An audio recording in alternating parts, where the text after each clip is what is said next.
Hi, today we are going to see exercise of lesson number 15 My District, My State. तर आज आपण 15 लेसनची exercise बघणार आहोत. त्यातला क्वेश्चन ए आहे, आन्सर द फॉलोइंग क्वेश्चन्स. खाली दिलेल्या प्रश्नांची उत्तरे लिहा.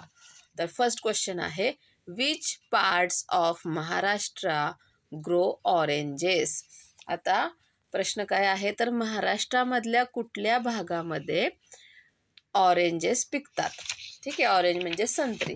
तर आता ह्या प्रश्नांची उत्तरं तुम्हाला इथं जा हा मॅप दिलेला आहे त्याच्यावरून लिहायचे आहेत. तर इथे बघा, इथेही इंडेक्स आहे, त्याच्यामध्ये हे ऑरेंजचं चित्र असं आहे. तर मग ऑरेंज कोणत्या कोणत्या भागामध्ये आहे, तर नागपूर, अमरावती, वर्धा या भागामध्ये ऑरेंज आपल्याला दिसत आहे.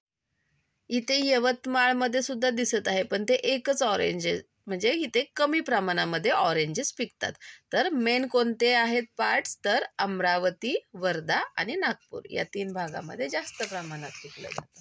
तर आता आपण त्याचा आन्सर लिहूयात की the district of Nagpur, Wardha, Amravati of Maharashtra grows oranges. समजलं. आता सेकंड बघूयात, which parts of Maharashtra grow the crops of coconut, betelnut and mango. तर आता महाराष्ट्रामधले असे कोणते भाग आहेत जिथे हे तिन्ही सुद्धा पिके घेतली जातात.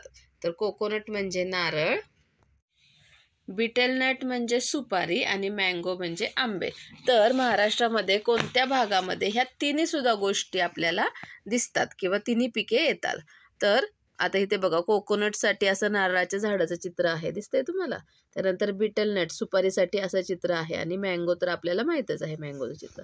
तर आता इथे कोणत्या भागामध्ये तुम्हाला दिसत आहे, इथे बघा, इकडे सगळीकडे हे कोकोनट कोकोनट कोकोनट दिसले, हे कोकोनटची झाड आहे. त्यानंतर हे बीटलनट हे, आणि हा जो येल्लो दिसतोय हा आहे मँगो. तर कोणकोणत्या भागामध्ये आपल्याला हे सर्वात जास्त प्रमाणामध्ये दिसत आहे, तर बघा बरं, ठाणे, रत्नागिरी, रायगड आणि सिंधुदुर्ग या 4 भागामध्ये याचं प्रमाण जास्त आहे.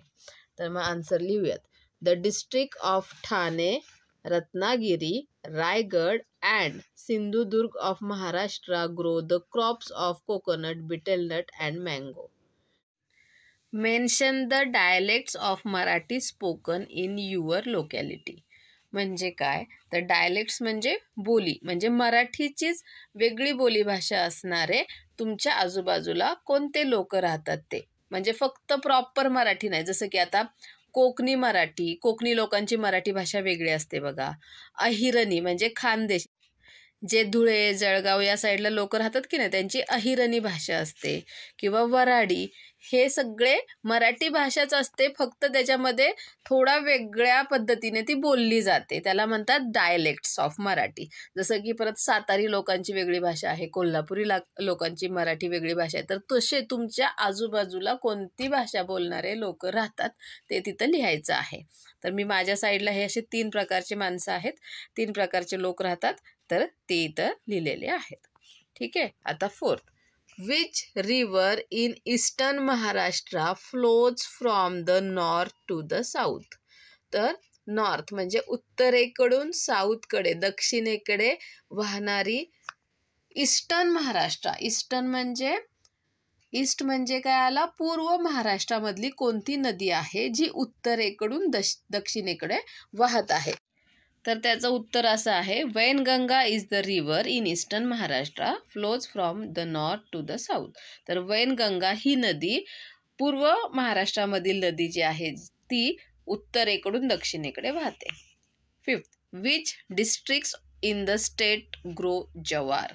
तर आता ज्वारीचं पीक घेणारे डिस्ट्रिक्ट कोणते कोणते आहेत, तर district of Dhule, Ahmednagar, Pune, Satara, Solapur, Nashik, Aurangabad and Sangli in the state grow jowar. Is the states grow jowar. ठीक आहे. तर हे सगळे जे स्टेट्स आहेत तिथे ज्वारीचं पीक घेतलं जातं. 6, why is the 1st of May celebrated in our state? आपल्या राज्यामध्ये 1 मे 1 मे का साजरा केला जातो? तर केला जातो.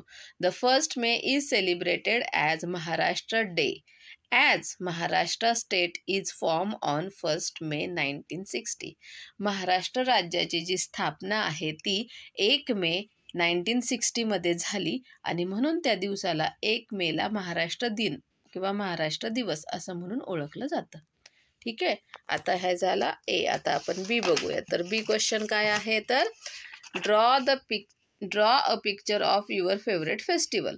तुम्हाला जो फेस्टिवल आवडतो तर त्याचं तिथे तुम्हाला चित्र ड्रॉ करायचं आहे. तुमच्या आवडीप्रमाणे ड्रॉ करा. जर कोणाला दिवाळी आवडली दिवाळीचं चित्र ड्रॉ करा, कोणाला संक्रांत आवडत असेल संक्रांतीचं, होळी असेल तर होळीचं, गुढीपाडवा असेल तर गुढीपाडव्याचं, तुमच्या आवडीच्या फेस्टिवलचं चित्र तिथे काढायचं आहे. Okay, bye bye.